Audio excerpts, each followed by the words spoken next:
Peggy 7.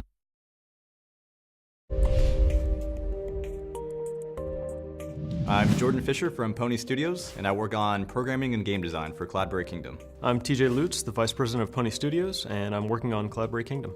We wanted to make a game that was like a classic platformer that never had to end, so we could just play it forever and, never go back into real life. TJ and I met way back in first grade.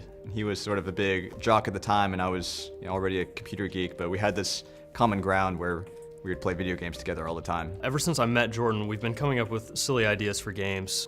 We never really finished any, so that'll be what Cloudberry Kingdom's for, our first actual complete title. Cloudberry started one summer when Jordan came back to town. I was still in Wichita at the time, and he wanted to show me the concept he had for a game. I was working on my PhD in math.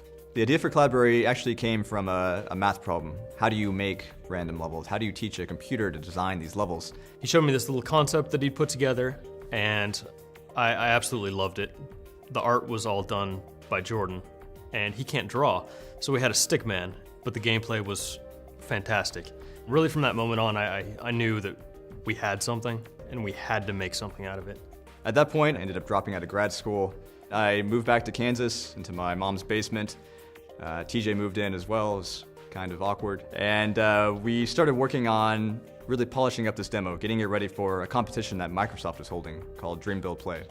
We ended up placing 10th in the competition, which, we were excited about, but it wasn't first. We were a little bit lost. We didn't know how to get the game published.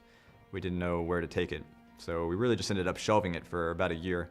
Jordan went off to complete his degree. I went off to get more money because we ran out on the first try. I finished my PhD and I got a job out in New York, but it really just wasn't what I wanted to do with my life. And the sort of turning point was one day when I just told him I was quitting and really just started working full-time on Cloudberry.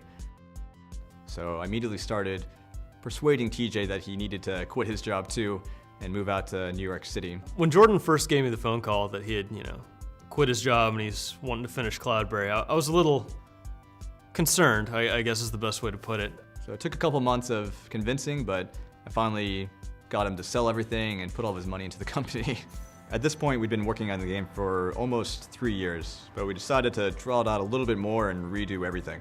The mechanics of the game were just gorgeous, but when it came to the art and the overall packaging, it wasn't ready. So we ended up turning to Kickstarter.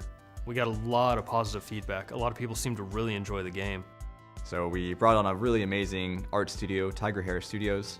That's when our support really exploded for Cloudberry. And we took the game out to E3 once we were happy with it, and Ubisoft saw it and was really excited about it. We partnered up, and they've been helping us get distribution deals and all sorts of stuff ever since.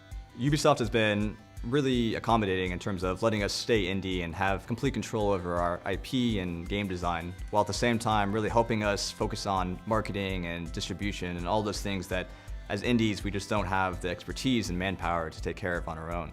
When I started working full-time on Cloudberry, I knew I needed a lot of help. We met Michael, who's our biz guy, and he really just started trailblazing for us. Me and my friends used to daydream about making games and testing games. So when I met Jordan and the opportunity arose, I jumped on it. There have been 2 programmers working on the project, me and Oleg Kozhushnyan.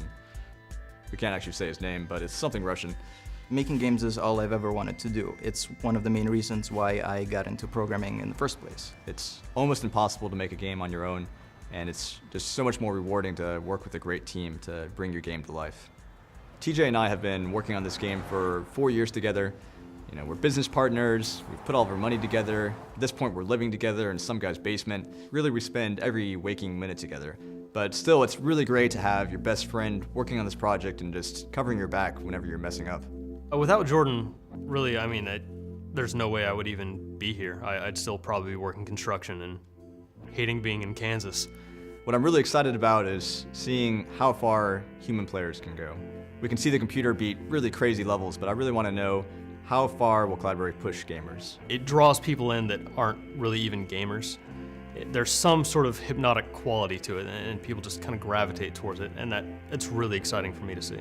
I would make a game again in a heartbeat. It has been the most fulfilling thing I've done with my life so far. Cloudberry Kingdom will finally be available in spring 2013. On Xbox 360, PlayStation 3, Wii U, PlayStation Vita, and Steam.